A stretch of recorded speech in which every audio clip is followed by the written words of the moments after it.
ಸ್ಥಾಪನೆ ಮಾಡಿದ್ರ? ಆಸ್ಪಿರೇಷನ್ ಅನ್ನೋದು ಇಲ್ಲಿರೋದು. ಆಸ್ಪಿರೇಷನ್ ಅನ್ನೋದು ಎಷ್ಟು ಅಸಹ್ಯವಾಗಿ ಮಾತಾಡ್ತೀವಿ ಅಜಿತ್ ಅವರೇ ನಾವು. ಜನಗಳನ್ನೇ ಕರಪ್ಟ್ ಮಾಡಿಬಿಡ್ತೀವಿ. 3,000 ಸಾವಿರ ತೊಗೊಂಬಿಟ್ರು ಎಲ್ಲರೂ ಅಂತ ಓಟಿಗೆ ಮುಂಚೆ. ರಸ್ತೆನ ಮಾಡೋಕ್ಕಿಲ್ಲ.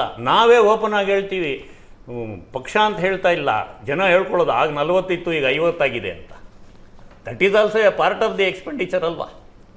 ಒಂದು ಸಂಸಾರ ಅಂದಮೇಲೆ ಒಬ್ಬ ದುಡಿತಾನೆ ಅಂದರೆ ಅನ್ನಕ್ಕೂ ದುಡ್ಡು ಬೇಕು, ಸಿಗರೇಟ್ಗೂ ದುಡ್ಡು ಬೇಕು, ಕುಡಿಯೋದಕ್ಕೂ ದುಡ್ಡು ಬೇಕು. ಈಗ ನಮ್ಮ ರಾಜ್ಯದಲ್ಲೇ ಒಂದು ಸಂಸಾರ ಅಂದರೆ ಕೆಲಸಕ್ಕೂ ದುಡ್ಡು ಬೇಕು, ಲಂಚಕ್ಕೂ ದುಡ್ಡು ಬೇಕು, ಸೋಮಾರಿತನಕ್ಕೂ ದುಡ್ಡು ಬೇಕು, ರಾಜಕೀಯ ಅಡ್ವರ್ಟೈಸ್ಮೆಂಟ್ಗಳು ದುಡ್ಡು ಬೇಕು. ಇದು ಎಷ್ಟು ತೆರಿಗೆ ನಮ್ಮಿಂದನೇ ಬರಬೇಕು, ಇಲ್ಲ ಅಂದರೆ ಸಾಲ ಬರಬೇಕು. ಭವ್ಯ ಅವರು ಯಾವ ಲೆಕ್ಕಾಚಾರ ಹಾಕಿದ್ರು ಕೂಡ ಶಾಸಕರಿಗೆ ವಿಶೇಷ ಅನುದಾನ ಜಾಸ್ತಿ ಆಗೋ ಲಕ್ಷಣ ಕಾಣಿಸ್ತಾ ಇಲ್ಲ.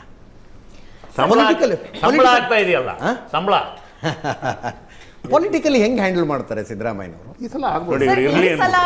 ಈ ಸಲ 2 ವರ್ಷದ ಕಥೆ, 2 ವರ್ಷದ ಕಥೆ ಬೇರೆ.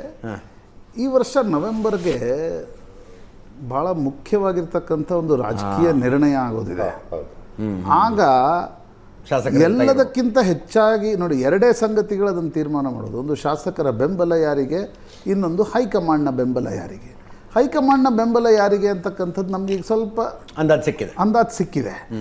ಶಾಸಕರ ಬೆಂಬಲ ಸಿದ್ದರಾಮಯ್ಯನವ್ರ ಕಡೆಗಿದೆ. ಅದು ಇನ್ನಷ್ಟು ಮುಂದುವರಿಬೇಕಾದ್ರೆ ಈ ಬಜೆಟ್ನಲ್ಲಿ ನನಗನ್ಸುತ್ತೆ ಅಜಿತ್, ಶಾಸಕರು ಸ್ವಲ್ಪ ಖುಷಿ ಪಡಿಸ್ತಕ್ಕಂಥ ಪ್ರಯತ್ನ. ಸಿದ್ದರಾಮಯ್ಯನವರು 16ನೇ ಬಜೆಟ್ ಮಂಡಿಸ್ತಾ ಇರತಕ್ಕಂಥವ್ರು, ಇಷ್ಟು 30-35 ವರ್ಷ ಸುದೀರ್ಘ ರಾಜಕಾರಣ ಮಾಡಿರ್ತಕ್ಕಂಥವ್ರಿಗೆ ಶಾಸಕರನ್ನ ಹೆಂಗೆ ಖುಷಿ ಪಡಿಸ್ಬೇಕು ಅಂತ ಗೊತ್ತಿಲ್ಲ ಅಂತಲ್ಲ, ಅಥವಾ ರಾಜಕೀಯ ಅನಿವಾರ್ಯತೆ, ಆರ್ಥಿಕ ಅನಿವಾರ್ಯತೆ ಬಿದ್ದು ರಾಜಕೀಯ ಅನಿವಾರ್ಯತೆಗಳನ್ನು ಸೃಷ್ಟಿಸ್ಕೊಳ್ತಕ್ಕಂಥ ರಾಜಕಾರಣಿ ಏನು ಸಿದ್ದರಾಮಯ್ಯನವರು.